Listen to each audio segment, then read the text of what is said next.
When I love Ultra, mixing smooth R&B from Midtown to Manchester. Here we go. Love Ultra Radio, the modern R&B mix show. I am the DJ. I am the host. It is 2024, so that means it's time to talk about the Atlanta Jazz Festival. Always a wonderful thing, free and open to the public for families, all ages. We have another guest today, Lauren Henderson. Welcome to Love Ultra Radio. Thank you so much. I'm so happy to be here with you. Oh, beautiful, beautiful. Now you have a busy schedule. You don't have to say it. I'll say it. Lauren Henderson has a busy schedule. She does crisscross city, state, country, continent lines. Where are you now, Miss Henderson? At the moment, I'm in New Jersey. I just got back from Europe. I was in Italy and France and Germany, and that was beautiful. And I got back to New Jersey just in time for the earthquake. So that was my welcome back, but we've settled down and it's nice to be home, getting back in the time zone and adjusting. There we go. Adjusting, one of the topics we always want to know. It's a question I usually ask at the end, but let me ask it now. You are a vocalist, and as a vocalist in the morning, after a performance or preparing for a performance, is it water? Is it tea? Is it coffee? What is it best for a vocalist? What's best is always a lot of water. And if I'm being honest and transparent, that's something I have to do much better. I'm always dehydrated, and I always feel a huge difference when I'm drinking water and staying hydrated. So that's imperative. I do have a little coffee with me right now, and that's going to help me get my emails done and all of the admin work, and maybe get the creative juices flowing later in the day to write and compose. So I do need a little boost. And so I've been having coffee from time to time, but I try not to do it every single morning. There we go. There we go. Protecting the vocals and then now protecting the headspace. You mentioned the same way the composer and the producer. Let's be clear. You've spent enough time singing, but you know how to create a song. Explain to some of our younger listeners, composing instruments, lyrics, harmonies, melodies, it's not as easy as everyone would think it is. No, it's not. It's something that I've had to work on throughout my career, and it's something that I think is imperative to improve on as we develop as artists.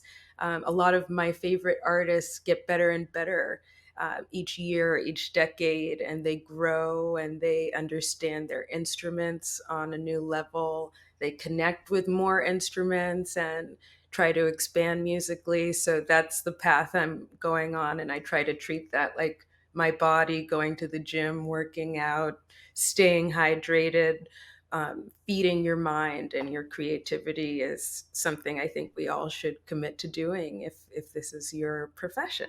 There you go. For those who are following it, whether they're in their younger age or they put in the 10,000 hours, they're now following their passion. They're doing music, and you get to use your ear as now the producer to bring certain people together. Let's talk about the word collaboration. What does just collaboration mean to you? Really, for me, it's a key word in my music because I love that about improvisational music and the music of our ancestors and communicating through song and through music and the motifs. So everyone that I've been fortunate to collaborate with is someone who I admire. So I would never bring them into a track or into a recording session trying to change their artistic or musical voice, but really finding a way that we can communicate together and highlight all of the beauty that they bring into the music. So I can say that about everyone I've been fortunate to record with.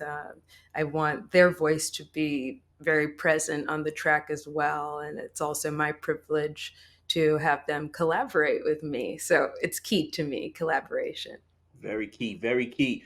Europe, yes, very well known, renowned for jazz music and classical music. And there has to be some line where someone might have asked you, what is Latin jazz? So, what specifically does Lauren Henderson and your heritage bring through Latin jazz to the rest of the world?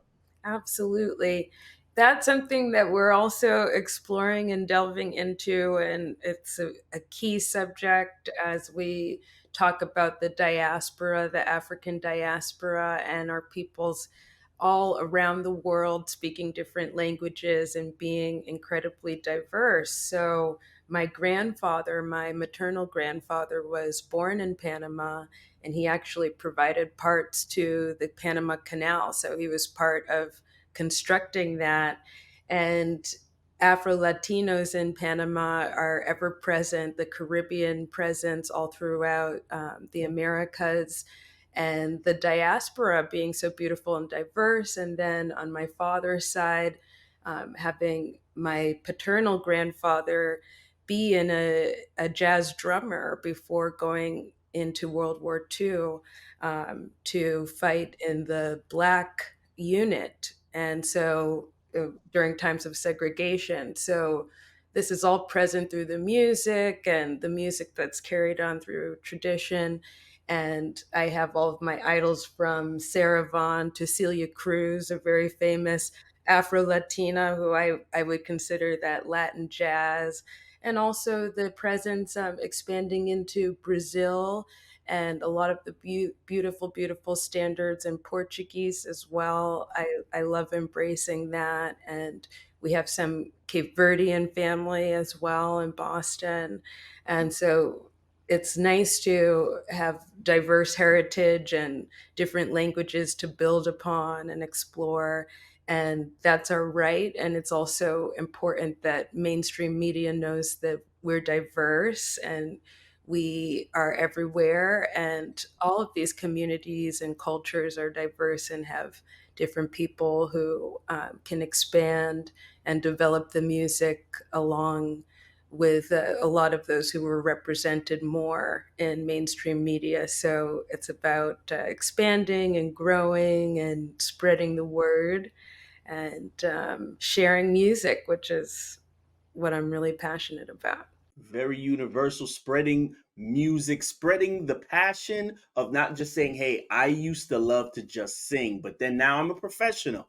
And some of our younger listeners, and like I said, some people are just getting back into it, background vocalists and songwriting.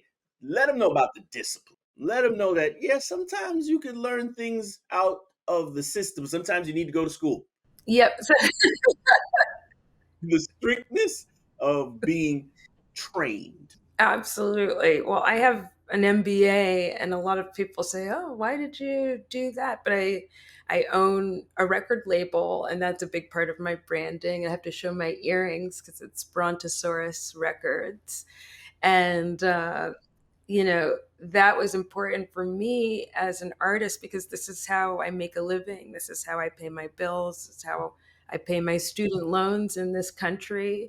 And all of those things are factors that have helped propel me and make smart decisions, or also realize in whether you went to music school or liberal arts school, you take different courses.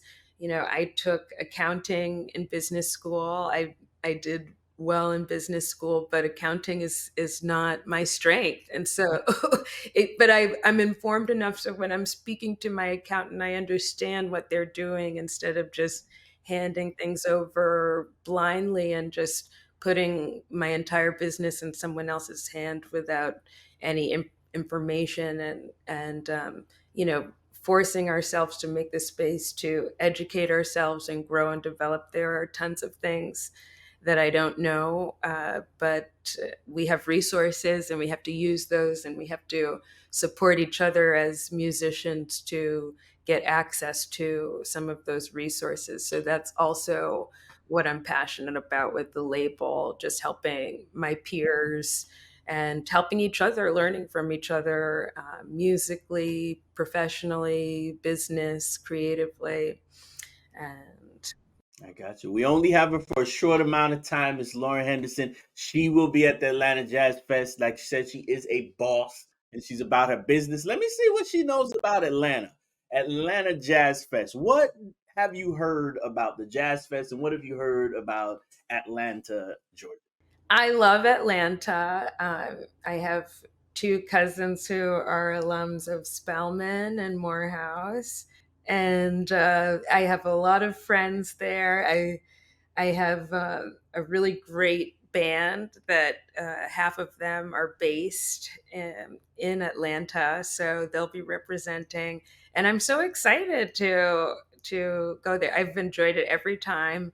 I'm from Boston, so it's a totally different vibe, and it's definitely nice to get down to Atlanta and enjoy the beautiful, beautiful culture and weather.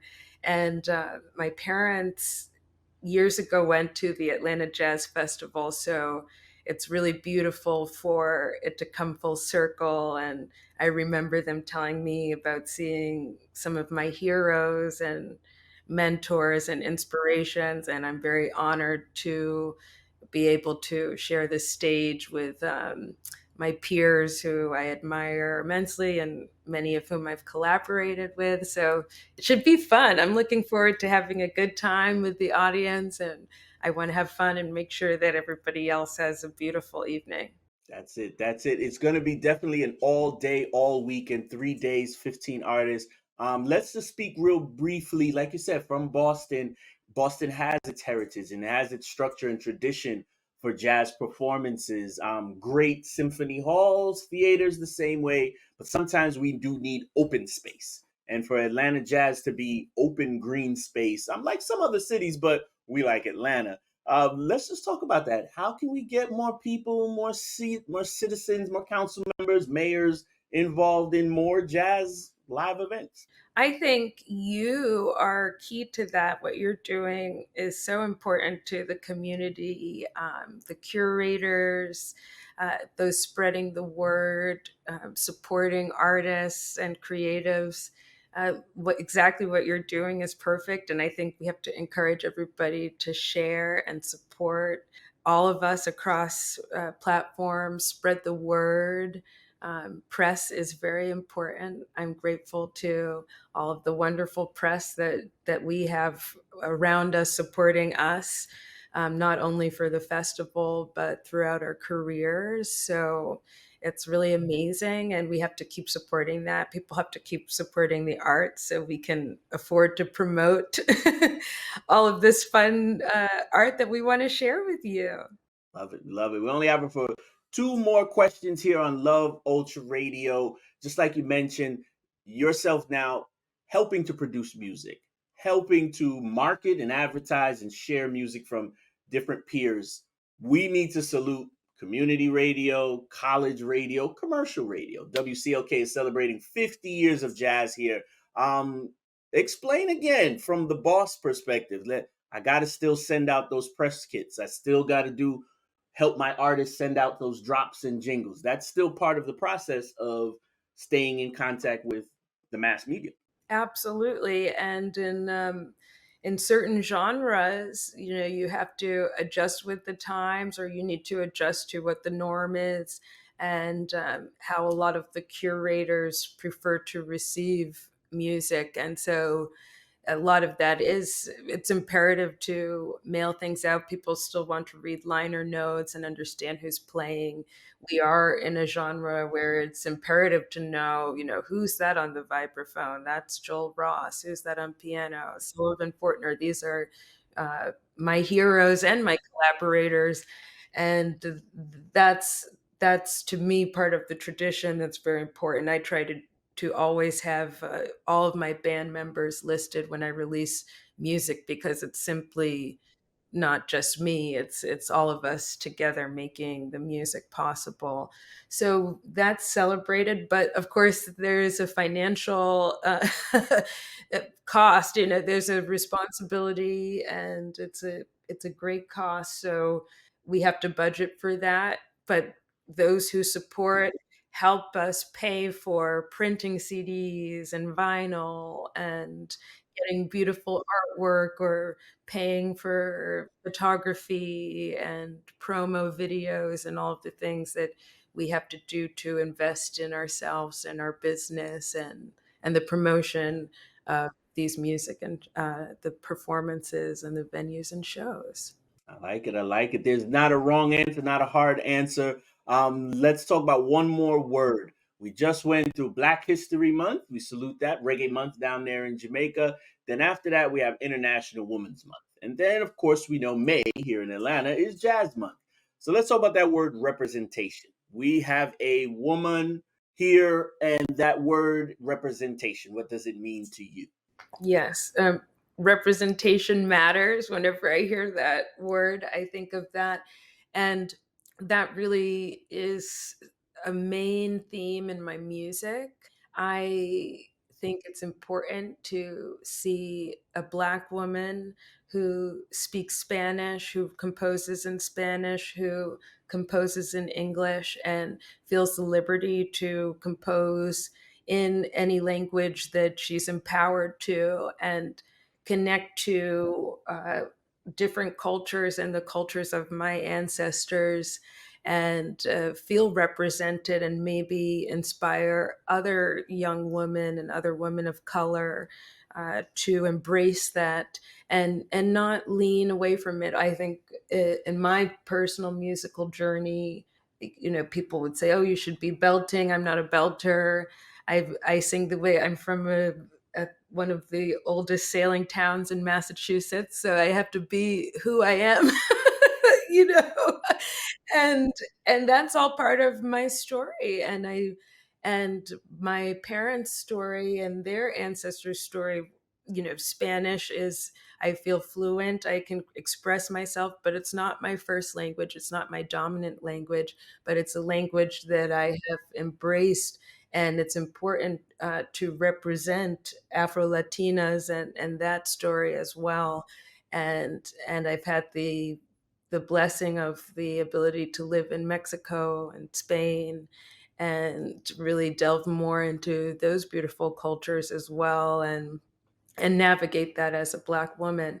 So I think that that's important, to bring your truth, whatever that is. That's the only thing that I can bring that's maybe unique, is my own personal story, because it's not like anyone else's, and I look forward to hearing and sharing with others and their personal journey. So representation matters. That's to wrap it up. Love it. I love it. I love it. She's going to be performing at the Atlanta Jazz Festival 2024. She's bringing her experience. She's bringing some of the charm. She might bring something from Spain with her. She's coming to Yes. Atlanta with her friends and family. How do they get in contact with you? We know, like you said, it's about support, where we need to support. How do we follow you and support you, Miss Henderson? You can find me at Lauren Henderson Music on Instagram, TikTok, YouTube, Facebook, and that's my website as well, laurenhendersonmusic.com. So you'll find me there. And of course, across platforms, Spotify, Apple, Tidal, all musical streaming platforms at Lauren Henderson.